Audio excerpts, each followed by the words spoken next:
here, aka Peter Freak at 10, bringing another episode of the Movie Review Show. The good movies are always reviewed. Okay, I'm back here to do a movie review today, and we're continuing the first month of Screamfest.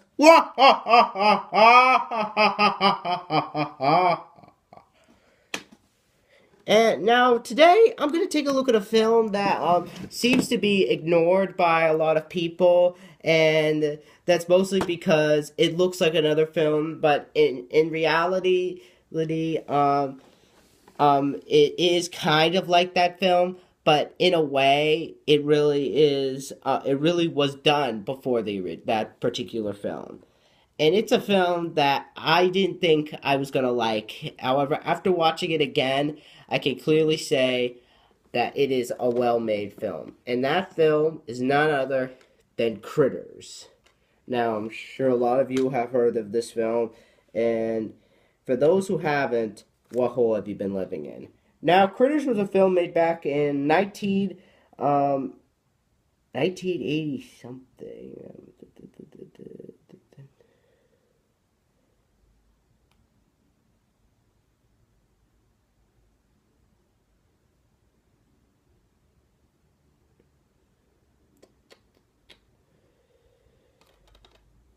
It doesn't say, but I think it's 1987, I think.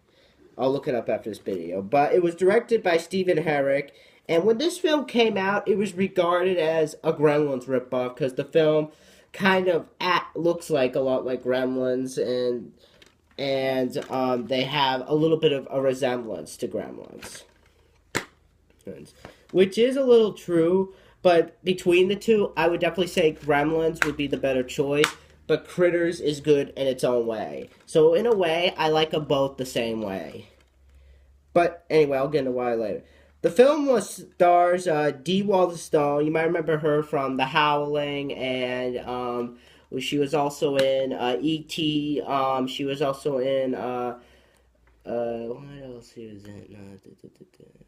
I don't know though. But this was one of her films when she was doing horror and everything. You also got Emmett Walsh, who I don't know anything about. Billy Greenbush, don't know anything. But you also got Scott Grimes in this film, who plays Steve in American Dad. And this was one of his younger roles right before he went on to do that. You also got Nadine Van der Velde, plays the daughter in this film. Don Oper, Billy Zane's in this film too, who you might remember from Demon Knight, another film I'm gonna review after I review this film. But it also has Don Oper and Terrence Main. I don't know anything about those guys, but I really enjoy this film. I had a lot of fun watching it. I just think it's a really well-made film, but I'll get into why later. But basically, the plot of the film is basically this. It starts off with the spaceship that's transporting these prisoners, which you could tell are these guys right here that they called Krites. And while they're being transported, they land and they're about to be taken to prison, but they escape. And let this be known that this is taking place in space. So if you guys are wondering, what kind of prison puts aliens in jail? This is in space. But like every monster, they manage to escape, find a spaceship, and fly away. And they find their way to Earth, and they find their way onto this farm, and where this family, the mother, played by Dee Wallace Stone, Emmett Walsh, playing the father, Scott Grimes as the son, who I think is the best character in this film. I definitely do like his character. He goes through a lot throughout this film. He definitely is manner than most of the people in this film, and he definitely is funny. I had a riot watching him. He's just, to me, a really good character. But Nadine Verdell is the daughter, who I thought was a brat in this film, and definitely a spoiled one at that. But they're all getting ready to go to this bowling tournament. However, once the Krites get to the farm, they land there and they start causing havoc on the farm. And pretty much, they're going to have to think about rescheduling the bowling tournament, because now they're being terrorized by all these vicious little monsters there, which which these two people called Krites, who are basically after them, and basically now a lot of them are gonna have to man up and fight. Will they be able to fight these guys, or will they all be dinner for the Krites? Now, Critters, you can definitely tell, is a Gremlins ripoff, but it's a fun one at that. In fact, this was written before Gremlins was even released, so I think like it was pretty much a film that never got released. But when Joe Dante came in, I think he sort of was like, "Oh, I'll use that idea for a film." So he made up the idea of Critters. So he took the idea of Critters and released it after. But I do think the story is very well done. It pays a nice homage to those classic invasion films, and I think it's carried out well. I think it's well written and includes a lot of references to like famous science fiction films, Plan 9 from Outer Space, a bunch of other films. And I just think they really carried it out well. I like how campy it is. The campiness really adds to the story, and I just think like it really works in the film. I think it really does bring in a lot of charm, and I think the campiness of the film actually makes it more serious. So pretty much, it really adds to the film. It really makes it flow along nicely, and I really did think they did a very good job with the idea of the film, and I think they take it a lot more serious than they do with Gremlins. I mean, Gremlins is good in its own way, but I think this one has something Gremlins doesn't. But I definitely thought they did a great job with this film. The I like the whole I like the whole idea of it being set on a farm because it definitely reminds you of those stuff, and it kind of reminds me of the game Destroy All Humans, the first one, a little bit, which I did a review on. But I definitely do like the whole idea of it. I like how I do like that they're in this sort of area on the farm, and I like the whole landscapes and everything. It really adds to the film. So overall, the story is very well written, and with the landscapes, it really adds to the film and really gives it a campy feel. And the acting in this film is also very well done. Um, D. Wallace Stone, I thought, did a good job as the caring mother who's not willing to let these things come into her house and attack her, not only herself, but her kids. And I bought her. I literally bought her. D. Wallace, I think, really brings in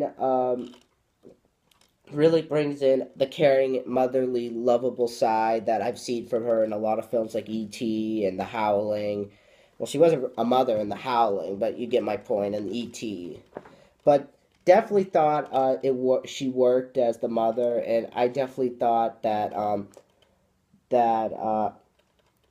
they were really really well done done writing her, and I just thought they really carried her out well, and I'd like to see Dee Wallace play a mother more often, but definitely thought she did a very well done job as the mother. The, Now, the dad, played by Emmett Walsh, who I do like, is pretty much the. To me, I do like his character in the film. He's willing to not give up, especially when he gets bitten like 5 times. Times he's like limping around the house trying to shoot the things. I do enjoy that scene. I do enjoy that whole idea of his character. It was like Leprechaun, where that one guy who was not willing to give up and fight. But definitely enjoyed him. And Scott Grimes, as I said, was the best character of this film. He was funny. He definitely had a very good idea for the character.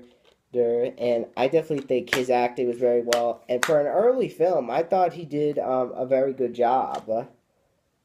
I definitely thought he brought something cool to the table, and I thought that he was just a very well done character. He's funny too. I definitely think that he's funny.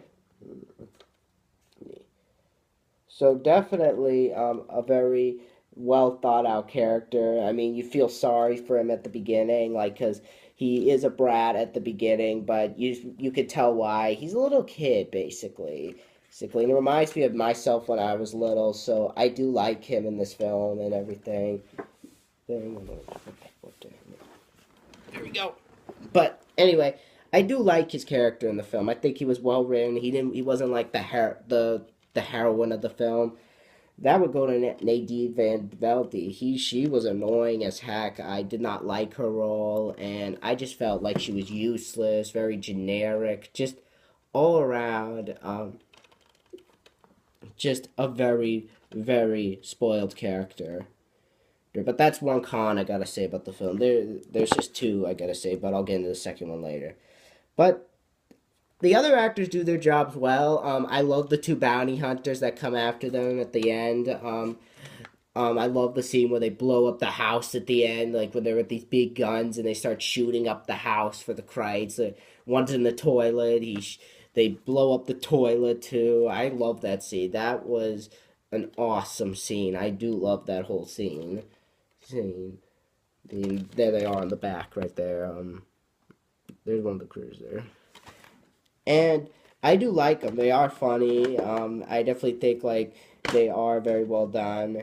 And also, I do like and also so I do like the critters in the film. I think they're well done. I think they're different from Gremlins, whereas they're more like um, whereas Gremlins, the monsters seem to be more like, oh, let's go make them laugh a little bit more with these monsters, and you could definitely tell that they were aiming for laughter rather than let's be like, oh, let's be like serious. This I think takes it a little bit more serious and really gives it an edgier feel than what Gremlins did, and I think in a way it really adds to it. I think the critters are more different from Gremlins because because in this film they're a lot different. Like they got poisonous shots, they can shoot at you, they roll around like hedgehogs, and they actually get bigger throughout the film, which I thought was actually very cool. And the special effects on them are very well done.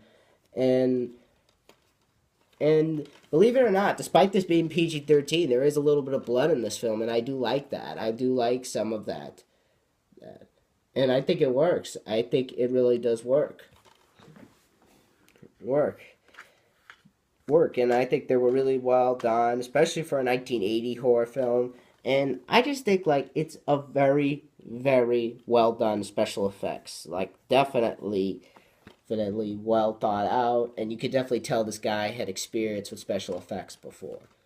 But overall, definitely a very well done film. Now I already said one of the cons, but the second one would have to be is probably. Let me just think. There's just one thing that I keep. That would probably have to be probably probably the fact that it doesn't, despite it being a horror film, it tries to decide whether or not it wants to be a sci-fi film or a horror, and it starts to stay in the middle. That's my iPad again. I keep gotta turn that dang thing off, but it doesn't decide that, and it has a hard time deciding whether it wants to be sci-fi or horror, because on the side here it says sci-fi, and when I bought it, it was in the horror section. But definitely thought that this film was well made, well executed, and I thought it had a different feel from like Gremlins, and it definitely could be told that it's trying to be its own thing, and the way it does it, it works. So bottom line, Critters is a fun, campy horror film that will have you checking your house for hours to see if isn't any of these things in there. And that leads me to my final verdict. My final verdict for this film is an 8 out of 10. It deserves it. It definitely is a film that I would watch again, and it definitely is a film that I think is fun. I think it's just all around one of, to me, if I had to choose a campy B horror film from the 80s, this would be it. So overall, I definitely recommend you go check out Critters. Definitely go check this film out. You won't be disappointed if you like Gremlins. You'll definitely love Critters. And there's another series out there called Ghoulies, which is very similar to these two. But to be honest, I kind of prefer Critters over Ghoulies. Ghoulies 3 I like, though. But definitely a great film. and definitely go check it out. But that is my review for Critters. And because of how successful that film was, there was sequels. Critters 2, the main course, which I will get another time. Critters 3, They Are What They Eat. And Critters 4, In Space. Definitely very well done films. And next time I'm going to do a review on Species. And I'll tell you guys how that is. I'll see you guys later. Be sure to rate, comment, subscribe. And I'll see you all next time. Bye.